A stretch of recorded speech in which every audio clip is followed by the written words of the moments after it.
ঢাকায় March for গাজায় জনস্রোত, পণ্য বর্জন সহ ইসরায়েলের সঙ্গে সকল সম্পর্ক ছিন্ন করার আহ্বান, ফিলিস্তিনের প্রতি বিভিন্ন দলের সংহতি। ডিসেম্বর থেকে আগামী বছরের জুনের মধ্যে জাতীয় নির্বাচনের লক্ষ্য নিয়ে সংস্কার কার্যক্রম দ্রুত এগিয়ে নেওয়ার তাগিদ প্রধান উপদেষ্টার।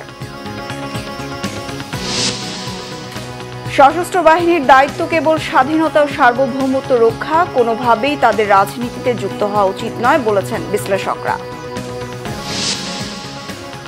ভারতের সাথে ট্রান্সশিপমেন্টের কূটনৈতিক সমাধান চান ব্যবসায়ীরা, যুক্তরাষ্ট্রের মতিগতি সম্পর্কেও সতর্কতার পরামর্শ।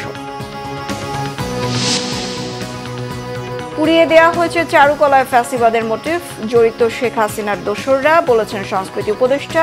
ফায়ার সার্ভিসের কাছে ঘটনা রহস্যজনক। ক্রাউন সিমেন্ট সংবাদ শিরোনাম দেখছিলেন, এবারে বিস্তারিত। মজলুম ফিলিস্তিনের পক্ষে স্মরণকালের ঐতিহাসিক মার্চ ফর গাজা দেখল বাংলাদেশ। প্যালেস্টাইন সলিডারিটি মুভমেন্ট বাংলাদেশের ব্যানারে মার্চ ফর গাজায় ঢল নামে লাখো মুসলমানের। ইসরায়েলের পণ্য বয়কটের ডাক দেন বক্তারা, বলেন বিশ্ব মুসলিমকে একত্রিত হয়ে রক্ষা করতে হবে নিপীড়িত গাজাবাসীকে। সমাবেশে মূল নিবন্ধ পাঠ করেন আমার দেশ সম্পাদক মাহমুদুর রহমান। গাজাবাসীর জন্য মোনাজাত পরিচালনা করেন বায়তুল মোকাররমের খতিব মাওলানা আব্দুল মালেক। ইনামুল হাবিবের ক্যামেরায় আরো জানাচ্ছেন মামুন আব্দুল্লাহ। বলা হয় বিশ্ব মুসলিম একটি শরীরের মতো, শরীরের এক অঙ্গে আঘাত পেলে অন্য অঙ্গও হয় ব্যথিত। তা আরেকবার দেখল দেশবাসী।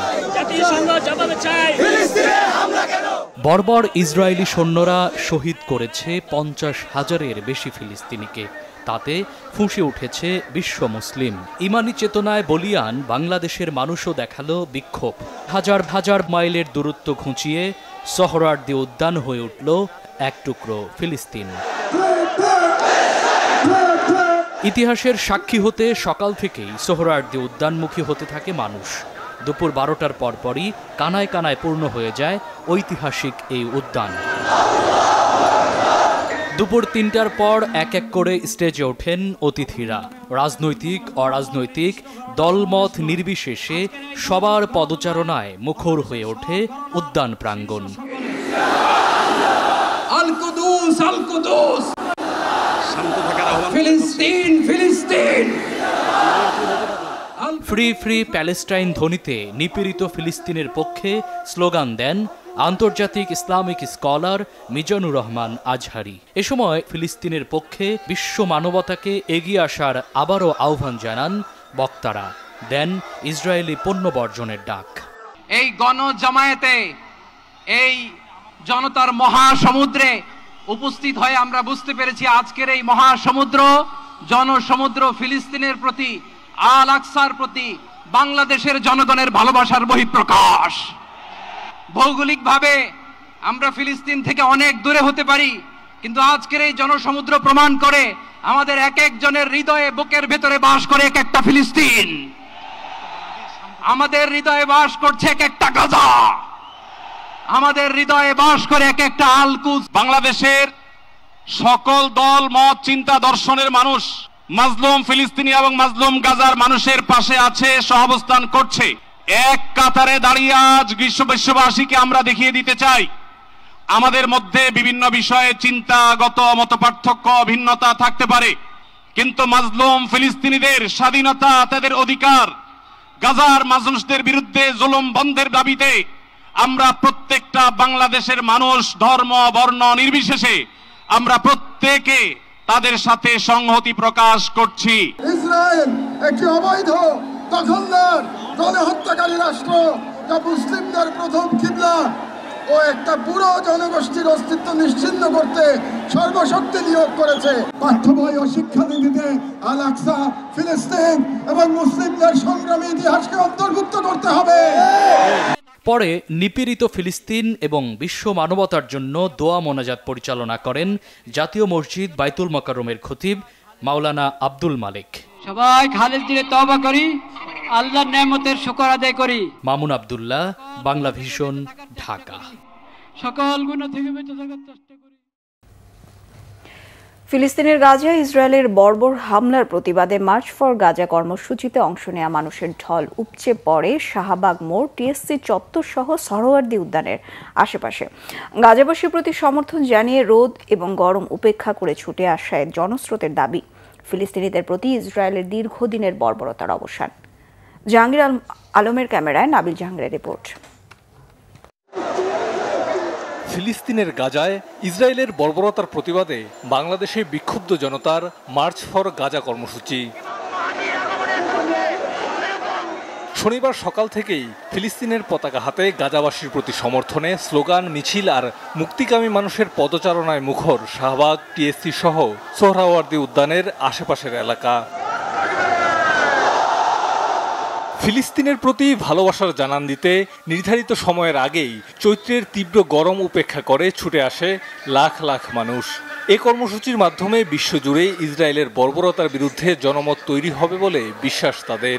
ফিলিস্তিনিদের যেসব নারী এবং শিশুরা নির্যাতিত হচ্ছে, মৃত্যুবরণ করছে, এটা কোনো রকম মানিয়ে নেওয়ার মতো নয়। এই বার্তাটা আমরা বিশ্ববাসীর কাছে পৌঁছে দিতে চাই যে আমরা মুসলমানরা এক এবং অভিন্ন। আমরা চাই যে এই গণহত্যা বন্ধ হোক, এই যুদ্ধ বন্ধ হোক। আমরা বাংলাদেশে যত ইসরায়েলি পণ্য আছে সব পণ্য বয়কট করতে হবে। দলমত নির্বিশেষে মার্চ ফর গাজা কর্মসূচিতে অংশ নেয়া সাধারণ মানুষের চাওয়া, গাজায় ইসরায়েলের সহিংসতা বন্ধে কার্যকর উদ্যোগ নেবে জাতিসংঘ, নীরবতা ভেঙে গাজাবাসীর পাশে দাঁড়াবে মুসলিম বিশ্ব, রাখবে গাজা প্রশ্নে ঐক্যবদ্ধ ভূমিকা। জাতিসংঘের মহাসচিব এবং বিশ্ব আরব নেতাদের এবং বিশ্ব নেতাদেরকে অবগতির জন্য জানাচ্ছি যে ফিলিস্তিনের নির্মম হত্যাচক্র বন্ধ করতে হবে।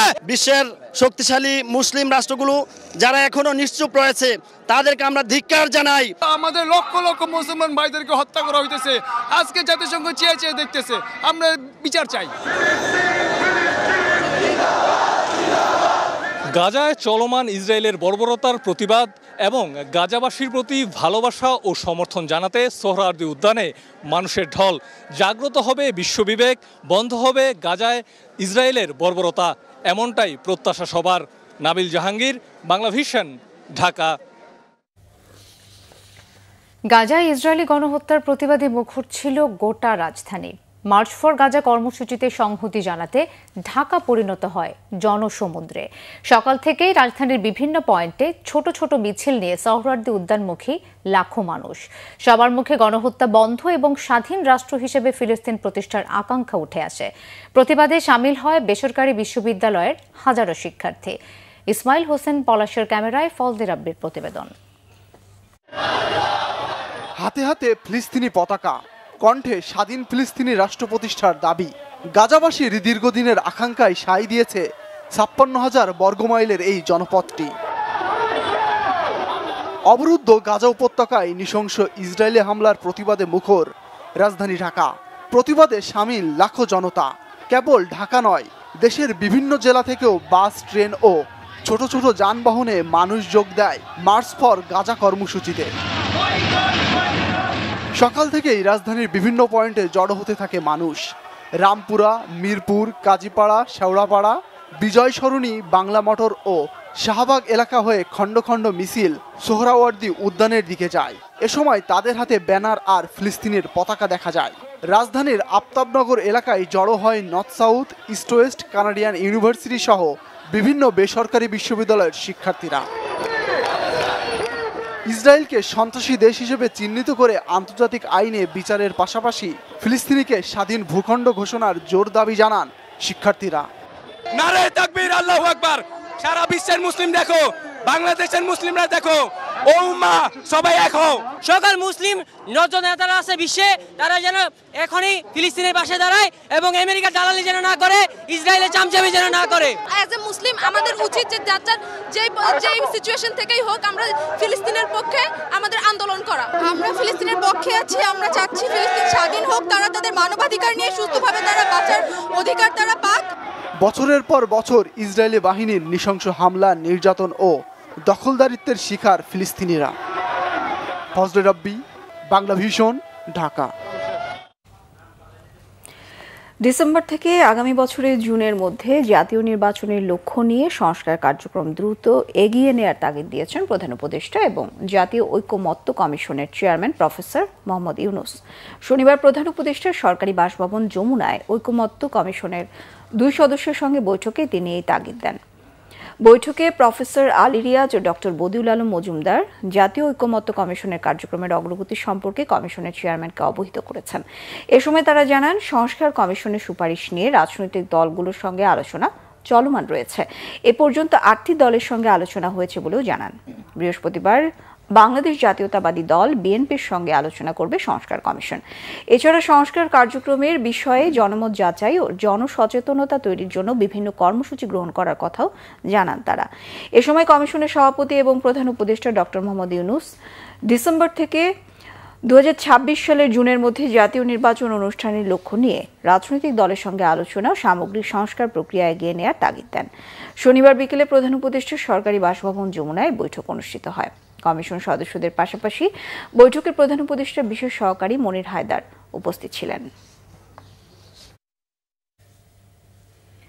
জাতীয় ঐকমত্য কমিশনের সহ সভাপতি ডক্টর আলী রিয়াজ বলেছেন, রাষ্ট্র সংস্কারে দেশের সবাই একমত। বলেন, রাষ্ট্র সংস্কার জনগণের দীর্ঘদিনের দাবি। ধারাবাহিক সংস্কার সংলাপের অংশ হিসেবে শনিবার জাতীয় সংসদের এলডি হলে বাংলাদেশ জাসদের সাথে সংলাপের শুরুতেই এসব কথা বলেন অধ্যাপক আলী রিয়াজ। সংলাপে জাসদ দেশকে প্রদেশে বিভক্ত এবং র্যাব বিলুপ্ত করার দাবি জানিয়েছে। এ সময় কমিশনের সংস্কার প্রস্তাবের বিষয়ে দলের অবস্থান তুলে ধরেন পার্টির নেতারা। অধ্যাপক আলী রিয়াজ বলেন, রাষ্ট্র সংস্কার জরুরি। অন্তর্বর্তী সরকারের পক্ষ থেকে এই উদ্যোগ নেওয়া হলেও এই দাবি জনগণের। জনগণ দীর্ঘদিন ধরে গণতান্ত্রিক সংগ্রাম করে আসছিল, বাংলাদেশ জাসদেরও এতে ভূমিকা রয়েছে। বিভিন্ন বিষয়ে সমস্ত রাজনৈতিক দলের সঙ্গে আরও আলোচনা করে সংস্কারের পথ নির্ধারণে উদ্যোগ নেওয়া হচ্ছে বলেও জানান তিনি।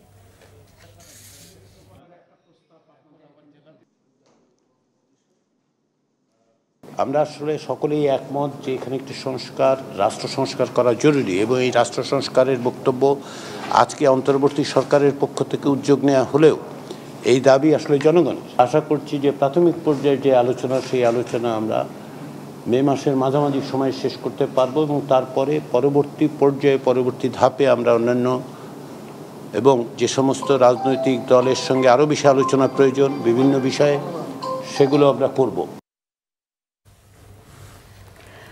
সশস্ত্র বাহিনীর দায়িত্ব কেবল স্বাধীনতা এবং সার্বভৌমত্ব রক্ষা, কোনোভাবেই তাদের রাজনীতিতে যুক্ত হওয়া উচিত নয় বলেছেন বিশ্লেষকরা। তারা মনে করেন, পতিত ফ্যাসিবাদ এবং ভারতীয় আধিপত্য সামরিক বাহিনীর সাথে জনগণের দূরত্ব বাড়িয়ে দিতে রাজনীতিতে সেনা হস্তক্ষেপের বিতর্ক সৃষ্টি করছে।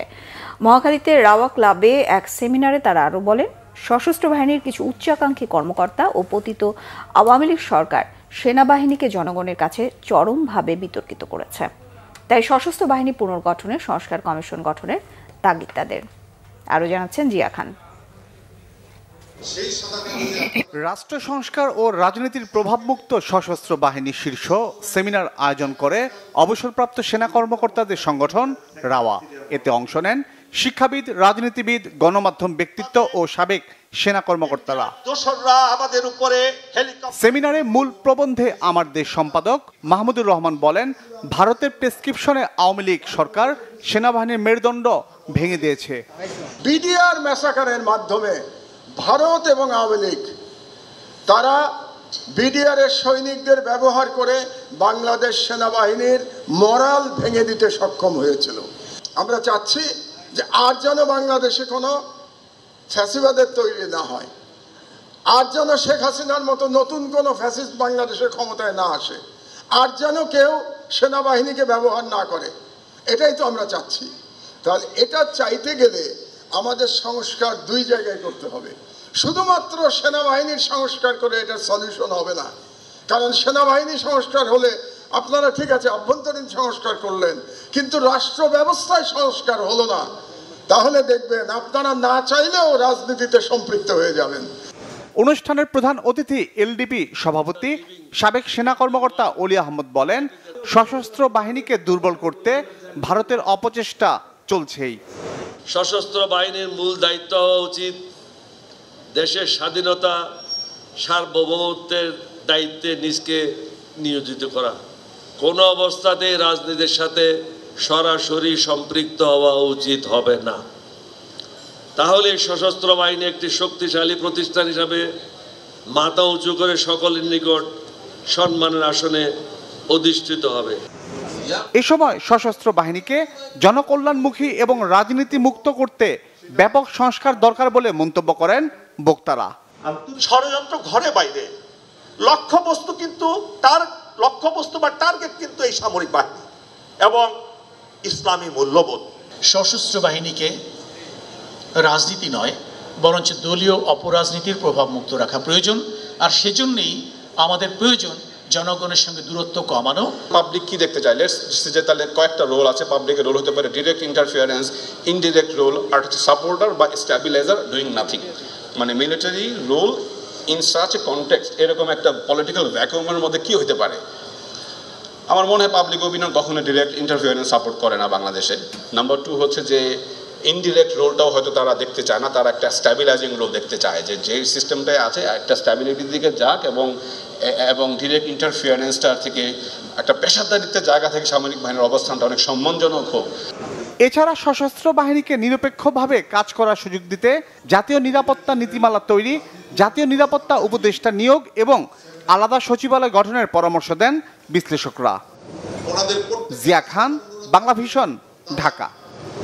ভারত ট্রান্সশিপমেন্ট সুবিধা বাতিল করায় দ্রুতগতিতে পণ্য রপ্তানির সহজ পথ হাতছাড়া হলো বলে মনে করছেন উদ্যোক্তারা।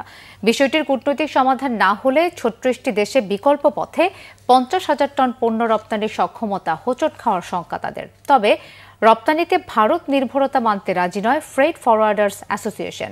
সংকট কাটাতে শাহজালাল বিমানবন্দরে মাসুল 1 অঙ্কে নামিয়ে আনা সহ কার্গো ব্যবস্থাপনা ঢেলে সাজানোর তাগিদ সংগঠনটির। জিয়াউল হক সবুজের রিপোর্ট। বেনাপোল বা ভারতের পেট্রাপোল স্থলবন্দর ব্যবহার করে প্রতি মাসে প্রায় 2,500 টন পণ্য রপ্তানি হয় ইউরোপ, আমেরিকা সহ বিশ্বের প্রায় 36টি দেশে। 5 বছরের বেশি সময় ধরে চলা ট্রান্সশিপমেন্ট সুবিধা ভারত প্রত্যাহার করায় বিকল্প পথে কার্গো পরিবহনের সহজ পথ হারালো বাংলাদেশ। আমরা বায়ারকে একটু লিড টাইমে সুবিধা দিতে পারতাম, আর্জেন্ট শিপমেন্ট থাকলে আমরা দেন কস্টের একটু সুবিধা দিতে পারতাম। তো সেই ক্ষেত্রে কিন্তু এই সক্ষমতাটা আমাদের জন্য এখন একটু কমে গেল। আমার 10টা আঙ্গুলের যদি একটা আঙ্গুল কাজ না করে আমার তো একটু হাতটা কাজ করতে একটু সমস্যা হবে, কিন্তু ব্যাপারটা তাই আমি যে কাজ করতে পারবো না তা না, আমি অন্য জায়গা থেকেও পাঠাতে পারবো। হয়তো আরও বেটার অন্য অপশন আসতে পারে, বাট আমার অ্যাভেলেবেল একটা অপশন তো কমছে। শাহজালাল বিমানবন্দরের তুলনায় সময় ও খরচ কম হওয়ায় সড়ক পথে বেনাপোল হয়ে কলকাতা বিমানবন্দর দিয়ে তৃতীয় দেশে পণ্য পাঠাতো 624টি বাংলাদেশি কোম্পানি। ভারত সেই সুবিধা বাতিল করায় রপ্তানিতে সক্ষমতা কমার শঙ্কা রপ্তানিকারকদের। যদি এটাকে কূটনৈতিকভাবে কোনোভাবে সমাধান করা যায়, কারণ ব্যবসায়িকভাবে তো আমি চাই যে আমার দেশ যে কোনোভাবে আগাক, বা সেখানে শুধু ব্যবসার কথাই আমরা চিন্তা করব, আমাদের স্বার্থ সংশ্লিষ্ট সব কিছু ঠিক রেখে ক্ষতি না হয়ে। রপ্তানিকারকদের পাশাপাশি বিদেশি ক্রেতাদের কাছে পণ্য পৌঁছানোর প্রতিষ্ঠানগুলোর সংগঠন ফ্রেট ফরওয়ার্ডাররাও বলছেন ভারতের এই সিদ্ধান্তে চাপ বাড়বে শাহজালাল বিমানবন্দরে। আমাদের এখনকার যে পরিস্থিতিটা, এটাকে আমরা ফেস করার জন্য ঠিক আছে নেক্সট 6 মান্থ আমরা এয়ারপোর্টের সমস্ত চার্জগুলোকে আমরা একটা সিঙ্গেল ডিজিটে নিয়ে আসবো, সেটা হলো 5 সেন্ট। তাহলে হবে কি, এয়ারলাইন্সগুলো তখন অনেক এনথুসিয়াস্টিক হবে যে না ঠিক আছে, গভর্নমেন্ট অনেক একটা ডাইনামিক ডিসিশন নিয়েছে, এবং আমাদের বায়াররা অনেক খুশি হবে। তারাও চিন্তা করবে যে this is what Bangladesh is taking a dynamic decision তার ট্রেড ফ্যাসিলিটেশন করার জন্য। তাদের ধারণা ভারত হয়ে পণ্য পরিবহন বন্ধ হওয়ায় বাড়তি পণ্যের রপ্তানি নিশ্চিতে বছরে দরকার হবে 7 শতাধিক অতিরিক্ত ফ্লাইট। গ্রাউন্ড হ্যান্ডলিং ব্যবস্থাপনাটা এটাকে একদম ড্রাস্টিক্যালি এটাকে এফিশিয়েন্ট করা দরকার। তাহলে হবে কি, এয়ারলাইন্সগুলো তাদের যেই এখানে যে ম্যানেজমেন্ট যে কস্টটা আছে, এই কস্টগুলো তারা যদি সেভ করে, সেখানেও তারা হয়তো 5-10 সেন্ট বিভিন্নভাবে তারা সেভ করতে পারবে। এখন তাদের অভিযোগ হলো যে তারা গ্রাউন্ড হ্যান্ডলিংয়ের কস্ট দিচ্ছে, বাট গ্রাউন্ড হ্যান্ডলিংয়ের কাজ ম্যাক্সিমামই তারা করে। That means so they are paying double. Shahjalal বিমানবন্দর দিয়ে বছরে অতিরিক্ত 45,000 টন পোশাক রপ্তানির চাহিদা মেটাতে কার্গো পরিবহনের চিহ্নিত জটিলতা দূর করার তাগিদ ব্যবসায়ীদের। জিয়াউল হক সবুজ, বাংলা ভিশন, ঢাকা। এদিকে সেন্টার ফর পলিসি ডায়ালগ সিপিডির নির্বাহী পরিচালক ডক্টর ফাহমিদা খাতুন বলেছেন, যুক্তরাষ্ট্র ঘোষিত শুল্ক নীতি 3 মাসের জন্য স্থগিত হলেও এরপর যুক্তরাষ্ট্র কোন পথে হাঁটবে তা বলা কঠিন। এজন্য যুক্তরাষ্ট্রের সাথে আলোচনার পাশাপাশি সকল প্রস্তুতি চালিয়ে যেতে হবে। বাংলাদেশ চলচ্চিত্র উন্নয়ন কর্পোরেশনের ডিবেট ফর ডেমোক্রেসি আয়োজনে যুক্তরাষ্ট্রের উচ্চ শুল্ক হারের চ্যালেঞ্জ মোকাবেলা নিয়ে ছায়া সংসদ বিতর্কে এসব কথা বলেন তিনি। ডক্টর ফাহমিদার মতে প্রাতিষ্ঠানিক সক্ষমতা সবচেয়ে গুরুত্বপূর্ণ। উৎপাদনশীলতা, দক্ষতা ও পণ্যের বহুমুখীকরণে গুরুত্ব দিতে হবে। কর অবকাশ একবার বহাল হলে আমৃত্যু চালানোর সংস্কৃতি বন্ধ করতে হবে মন্তব্য করে তিনি অন্য শিল্পের বিকাশের দিকেও নজর দেওয়ার তাগিদ দেন। ডক্টর ফাহমিদা খাতুন আরও বলেন, 3 মাসের মধ্যে সরকারকে প্রস্তুতি নিতে হবে। বিনিয়োগ পরিবেশ সৃষ্টি করতে না পারলে দেশে বিনিয়োগ আসবে না বলে মনে করেন সিপিডির নির্বাহী পরিচালক।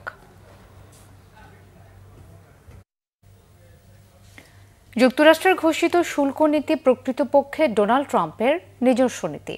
এটি মার্কিন জনগণও পছন্দ করছেন না।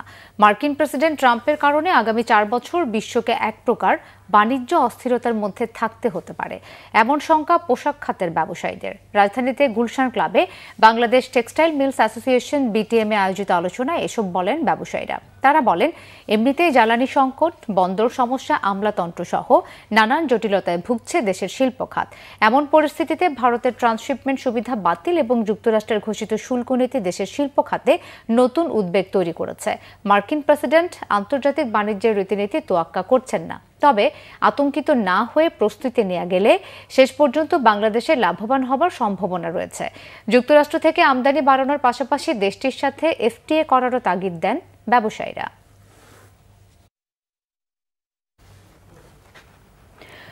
বর্ষবরণ আনন্দ শোভাযাত্রার জন্য তৈরি সাবেক স্বৈরাচার শেখ হাসিনার ফ্যাসিবাদী মুখাকৃতিতে ভোরে আগুন দিয়েছে দুর্বৃত্তরা। এ সময় শান্তির প্রতীক হিসেবে নির্মাণ করা শান্তির পায়রাও আংশিক ক্ষতিগ্রস্ত হয়েছে। এ ঘটনায় অজ্ঞাতদের আসামি করে শাহবাগ থানায় মামলা করেছে ঢাকা বিশ্ববিদ্যালয় কর্তৃপক্ষ। এদিকে ফ্যাসিবাদের দোসররাই আগুন লাগিয়েছে বলে ফেসবুক স্ট্যাটাসে অভিযোগ করেছেন সংস্কৃতি বিষয়ক উপদেষ্টা মোস্তফা সরওয়ার ফারুকী। আরও জানাচ্ছেন মোবাশ্বের আহমেদ। বাংলা নববর্ষ 1432 বরণে যখন ক্ষণগণনা চলছে, রাত দিন পরিশ্রম শেষে আনন্দ শোভাযাত্রার জন্য যখন পুরোটাই প্রস্তুত চারুকলা, ঠিক সেই মুহূর্তে প্রতীকী মোটিফে আগুন লাগার ঘটনা ঘটল চারুকলা প্রাঙ্গণে। শনিবার ভোর 5টার দিকে এবারের বর্ষবরণ আনন্দ শোভাযাত্রার প্রতীকী ফ্যাসিবাদের মুখাকৃতি পুড়িয়ে ছাই করে দেয় দুর্বৃত্তরা, যা নির্মাণ করা হয়েছিল সাবেক স্বৈরাচার শেখ হাসিনার অবয়বে। ঘটনার পরেই অতিরিক্ত পুলিশ মোতায়েন করা হয় চারুকলা চত্বরে। গোয়েন্দা পুলিশের পাশাপাশি বিভিন্ন সংস্থাও নেমে পড়ে তদন্তে। আসেন ডিএমপির পুলিশ কমিশনার শেখ মোহাম্মদ সাজ্জাদ আলী। তবে পরিদর্শন শেষে কোনো মন্তব্য করতে রাজি হননি তিনি। চারদিকে এত সিসি ক্যামেরা থাকার পরও এমন ঘটনার জন্ম দিচ্ছে নানা প্রশ্ন। পুলিশের ধারণা, অতীতের ফ্যাসিস্ট সরকারের মদদে এমন ঘটনা ঘটেছে। দেখে যেটা মনে হচ্ছে এটা কোনো অ্যাক্সিডেন্টাল না, কেউ ইন্টেনশনালি এটা করছে, এইটুকু আমরা নিশ্চিত। তাই আপনারা দেখতেছেন চতুর্পাশে এখানে প্রচুর ক্যামেরা আছে। পার্টিকুলারলি কারা করছে বা কারা করে নাই এইটা এই মুহূর্তে বলা যাবে না, এটা ইনভেস্টিগেশনে বাইর হবে। এদিকে ঘটনার পরপরই প্রক্টোরিয়াল টিম সহ প্রশাসনিক সব কর্মকর্তা নিয়ে বৈঠকে বসেন ঢাকা বিশ্ববিদ্যালয়ের উপাচার্য। পরে কলা অনুষদের ডিন অধ্যাপক ডক্টর মোহাম্মদ সিদ্দিকুর রহমান খানকে আহ্বায়ক করে 5 সদস্যের একটি তদন্ত কমিটি গঠন করা হয়। দুদিনের মধ্যে পুড়িয়ে দেওয়া মোটিফ বানিয়ে ফেলারও আশার কথা শুনিয়েছেন আয়োজকেরা। এদিকে ফেসবুক স্ট্যাটাসে এই ঘটনার জন্য দায়ীদের বিচার নিশ্চিত করার আশ্বাস দিয়েছেন সংস্কৃতি বিষয়ক উপদেষ্টা মোস্তফা সরওয়ার ফারুকী। এবারের শোভাযাত্রা আরও বেশি তাৎপর্যপূর্ণ হবে বলেও আশা তার। মোবাশ্বের আহমেদ, বাংলা ভিশন, ঢাকা। এদিকে সংস্কৃতি উপদেষ্টা মোস্তফা সরওয়ার ফারুকী বলেছেন, হাসিনার দোসররা ফ্যাসিবাদের মুখাবয়ব পুড়িয়েছে। জুলাইকে চ্যালেঞ্জ করে তারা এসব ঘটিয়েছে। সিলেটে সংবাদ সম্মেলনে তিনি এসব কথা বলেন। দুষ্কৃতিকারীদের দ্রুত গ্রেফতার করা হবে বলেও জানান তিনি। পরবর্তী সময়ে জুলাইকে চ্যালেঞ্জ করে ফ্যাসিবাদের দোসরদের করা কাজগুলো আমরা মনে করছি।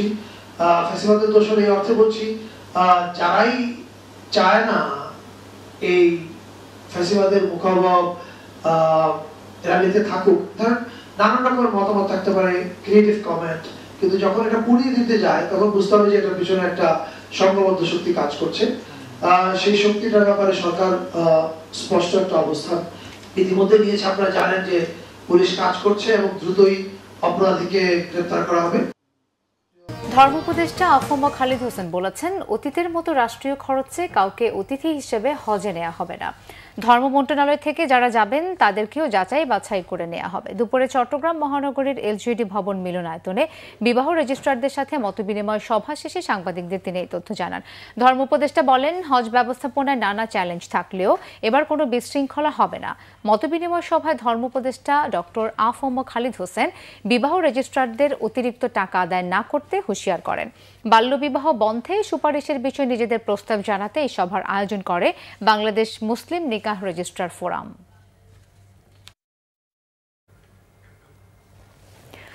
জাতীয় নাগরিক পার্টির উত্তরাঞ্চলের মুখ্য সংগঠক সার্জিস আলম বলেছেন, নির্বাচনের মাধ্যমে যে দলই ক্ষমতায় আসুক, অভ্যুত্থানের নেতাদের প্রতি শ্রদ্ধা থাকতে হবে।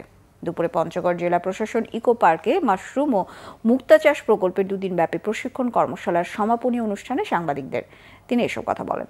সার্জিস আশা করেন, এক্ষেত্রে বিএনপি তাদের জায়গা থেকে আরও বেশি দায়িত্ব পালন করবে, কারণ তারা বড় দল, তাদের কাছে সাধারণ মানুষের প্রত্যাশা অনেক বেশি। ভারতের ট্রান্সশিপমেন্ট বাতিল প্রসঙ্গে তিনি বলেন, ভারত কিভাবে বাংলাদেশকে ডিল করছে, কোন চোখে দেখছে, এই প্রশ্নগুলো ভারতের সাথে বাংলাদেশের সম্পর্ক নির্ধারণ করবে।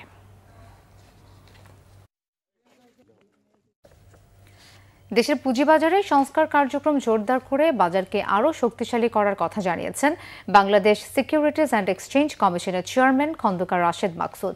শনিবার ঢাকা স্টক এক্সচেঞ্জের ঈদ পুনর্মিলনী ও দোয়া অনুষ্ঠানে এই তথ্য জানান তিনি বলেন, গত 16 বছরে পুঁজিবাজারের উন্নয়নে কার্যকর কোনো পদক্ষেপ নেওয়া হয়নি। বাজারকে আর্টিফিশিয়ালি নয়, বাস্তবিকভাবে গতিশীল করার চেষ্টা করা হচ্ছে বলেও জানান কমিশনের চেয়ারম্যান। ডিএসসির চেয়ারম্যান মোহাম্মদ মবিনুল ইসলামের সভাপতিত্বে অনুষ্ঠানে উপস্থিত ছিলেন দেশের পুঁজিবাজারের অংশীজন, প্রতিষ্ঠান ও সংগঠন সমূহের প্রতিনিধিদের সাথে ঢাকা স্টক এক্সচেঞ্জের কর্মকর্তারা। অনুষ্ঠান ডিএসসির প্রয়াত 4 কর্মকর্তার জন্য মোনাজাত করা হয়। এর আগে ঈদ পুনর্মিলনী অনুষ্ঠানের শুরুতে ডিএসসির চেয়ারম্যান সবার সাথে ঈদ শুভেচ্ছা বিনিময় করেন।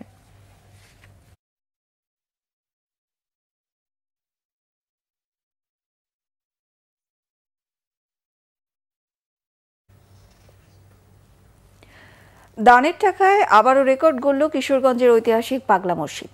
এবার মিলেছে 9,17,80,687 টাকা। এছাড়া বিপুল পরিমাণ বৈদেশিক মুদ্রা ও স্বর্ণালঙ্কার। মনোবাসনা পূরণের বিশ্বাসে দিন দিন বাড়ছে এই দানের পরিমাণ।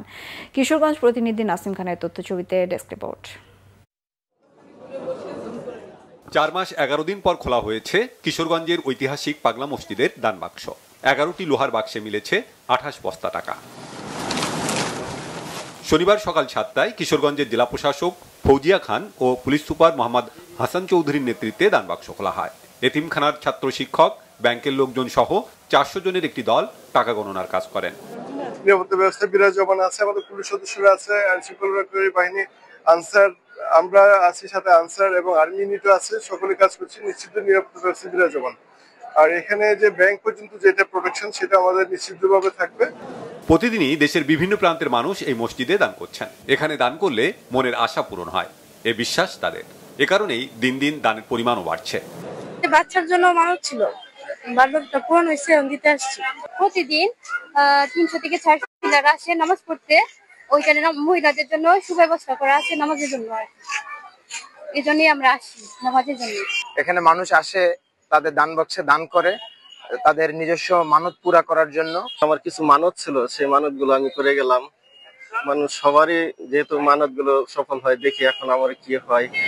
দানের টাকায় জেলার বিভিন্ন মসজিদ, মাদ্রাসা ও এতিমখানায় অনুদান দেওয়ার পাশাপাশি অসহায় ও জটিল রোগে আক্রান্তদের সহায়তা করা হয়। সারা বছর চলে সমাজসেবামূলক কাজ। দানের টাকা নির্মাণ করা হবে মসজিদ ঘিরে আন্তর্জাতিক মানের দৃষ্টিনন্দন বহুতল ইসলামী কমপ্লেক্স। প্রকল্পের প্রাথমিক ব্যয় ধরা হয়েছে 115 কোটি টাকা। এই টাকা দিয়ে মূলত এই মাদ্রাসার যে পরিচালনা, স্টাফ সহ যারা আছেন দায়িত্বপ্রাপ্ত, তাদের বেতন ভাতা, এই কমপ্লেক্সের উন্নয়ন, এখানে একটি এতিমখানা আছে, সেই এতিমখানায় যে আমাদের ছোট ছোট বাচ্চারা থাকে, তাদের থাকা, খাওয়া, এগুলো সহ তাদের শিক্ষা, সকল কাজে ব্যয় হয়। একই সাথে আমরা গত 1 বছর 529 জন ব্যক্তিকে জটিল দুরারোগ্য রোগে যারা আক্রান্ত, তাদেরকে বিভিন্ন অঙ্কের অনুদান প্রদান করেছে এবং এই অনুদানের ক্ষেত্রে আবেদন করা হয় সভাপতি পাগলা মসজিদ বরাবর। কিন্তু এটি আমরা যাচাই বাছাই করে সরকারি একটি কমিটি করে সেইভাবে কর্মকর্তাদের দিয়ে, উপজেলা নির্বাহী কর্মকর্তাদের দিয়ে যাচাই বাছাই করে নিয়েছি, যাতে জটিল দুরারোগ্য আক্রান্ত যারা আছেন তারা যেন এই সাহায্যটি পেতে পারেন। এর আগে গত 30 নভেম্বর এই মসজিদের দান বাক্সগুলো খোলা হয়েছিল। 29 বস্তায় পাওয়া গিয়েছিল 8,21,34,304 টাকা। এছাড়া পাওয়া যায় বিদেশি মুদ্রা, স্বর্ণ, রূপা ও হীরার গয়না। জনশ্রুতি রয়েছে পাগলবেশী এক আধ্যাত্মিক পুরুষ খরস্রোতা নরসুন্দা নদীর মধ্যস্থলে মাদুর পেতে ভেসে এসে বর্তমান মসজিদের কাছে থামেন। তাকে ঘিরে সেখানে অনেক ভক্তকুল সমবেত হন। ওই পাগলের মৃত্যুর পর সমাধির পাশে এই মসজিদটি গড়ে ওঠে। পরে কালক্রমে এটি পাগলা মসজিদ নামে পরিচিতি পায়। Banglavision news desk. এবারে আরো কিছু খবর নিয়ে একটা ডেস্ক রিপোর্ট। ফিলিস্তিনে বর্বরোচিত হামলায় বাংলাদেশের জনগণ সরাসরি দেশের সরকারের হস্তক্ষেপ চায় বলে জানিয়েছেন বিএনপির জাতীয় নির্বাহী কমিটির সদস্য আবু নাসের মোহাম্মদ রহমতুল্লাহ। শনিবার সকালে বরিশাল নগরীর অশ্বিনী কুমার টাউন হলের সামনে আয়োজিত মানববন্ধনে কথা বলেন তিনি আরও বলেন, একমাত্র ঐক্যবদ্ধ মানবিক কণ্ঠস্বরে বিশ্বব্যাপী প্রতিবাদই পারে রাফা ও গাজার অসহায় মানুষের প্রতি সংঘটিত বর্বরতার অবসান ঘটাতে। বীর মুক্তিযোদ্ধা নুরুল আলম ফরিদের সভাপতিত্বে কর্মসূচিতে গণ্যমান্য ব্যক্তিবর্গ সহ ছাত্রদল ও স্বেচ্ছাসেবক দলের নেতাকর্মীরা উপস্থিত ছিলেন। শহীদ রাষ্ট্রপতি জিয়াউর রহমানের মাজারে ফুল দিয়ে শ্রদ্ধা জানিয়েছে তাঁতি দলের ময়মনসিংহ দক্ষিণ জেলা বিএনপির আহ্বায়ক কমিটি। পরে শহীদ রাষ্ট্রপতি জিয়াউর রহমানের বিদেহী আত্মার মাগফিরাত কামনায় ফাতেহা পাঠ ও দোয়া হয়। এ সময় উপস্থিত ছিলেন তাঁতি দলের কেন্দ্রীয় কমিটির আহ্বায়ক আবুল কালাম আজাদ, সদস্য সচিব হাজী মুজিবুর রহমান, হাজী ফিরোজ কিবরিয়া, ময়মনসিংহ দক্ষিণ জেলা তাঁতি দলের সভাপতি রুহুল আমিন ও সাধারণ সম্পাদক মুক্তার হোসেন মোল্লা। পরিত্যক্ত পথ নবজাতকদের দায়িত্ব সবাইকে নেয়ার আহ্বান জানিয়েছেন চিত্রনায়ক ইলিয়াস কাঞ্চন। শনিবার জাতীয় প্রেস ক্লাবের সামনে বিশ্ব পথ দিবস উপলক্ষে আয়োজিত র্যালিতে অংশ নিয়ে কথা বলেন তিনি। এ সময় ইলিয়াস কাঞ্চন 2 পথ নবজাতককে কোলে নিয়ে আবেগ আপ্লুত হয়ে পড়েন। ডাক্তার মুজিব নিউবর্ন ফাউন্ডেশন পরিত্যক্ত নবজাতকদের উদ্ধার ও নিরাপদ আশ্রয় নিশ্চিতের কথা জানিয়েছে। বিশ্ব অটিজম দিবস উপলক্ষে রাজধানীর মিরপুরে প্রতিবন্ধী শিশুদের নিয়ে একটি শোভাযাত্রা ও চিত্রাঙ্কন প্রতিযোগিতা হয়েছে। বেথলেহেম স্পেশাল স্কুল এবং অবাক বাংলাদেশ নামে একটি প্রতিবন্ধী সহায়ক সংগঠন যৌথভাবে এর আয়োজন করে। প্রতিযোগিতা শেষে শিশুদের মাঝে পুরস্কার বিতরণ করা হয়। অনুষ্ঠানে উপস্থিত ছিলেন অবাক বাংলাদেশের ব্যবস্থাপনা পরিচালক সোহেল রানা ও বেথলেহেম স্পেশাল স্কুলের প্রধান শিক্ষক লিনা হালদার। আমরা যৌথ উদ্যোগে কক্সবাজারের দ্বীপ উপজেলা কুতুবদিয়ায় দিল মোহাম্মদ রায়হান নামের এক দোকানদারকে পরিকল্পিতভাবে অস্ত্র দিয়ে ফাঁসানো হয়েছে বলে অভিযোগ করে এর বিরুদ্ধে মানববন্ধন করেছে এলাকাবাসী। বিকালে উপজেলার উত্তর ধুরন ইউনিয়নে করা মানববন্ধনে বক্তারা মামলা প্রত্যাহার ও রায়হানের মুক্তির দাবি জানান। Banglavision news desk. সংবাদ শেষ করব ক্রাউন 7 শিরোনামগুলো আরো একবার জানিয়ে।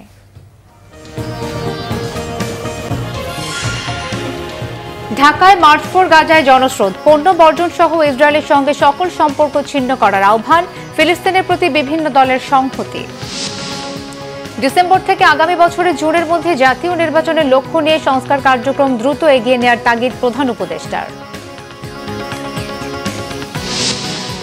সশস্ত্র বাহিনীর দায়িত্ব কেবল স্বাধীনতা ও সার্বভৌমত্ব রক্ষা, কোনোভাবেই তাদের রাজনীতিতে যুক্ত হওয়া উচিত নয় বলেছেন বিশ্লেষকরা। ভারতের সাথে ট্রান্সশিপমেন্টের কূটনৈতিক সমাধান চান ব্যবসায়ীরা, যুক্তরাষ্ট্রের মতিগতি সম্পর্কেও সতর্কতার পরামর্শ। পুড়িয়ে দেওয়া হয়েছে চারুকলায় ফ্যাসিবাদের মোটিফ, জড়িত শেখ হাসিনার দোসররা, বলেছেন সংস্কৃতি উপদেষ্টা। ফায়ার সার্ভিসের কাছে ঘটনা রহস্যজনক।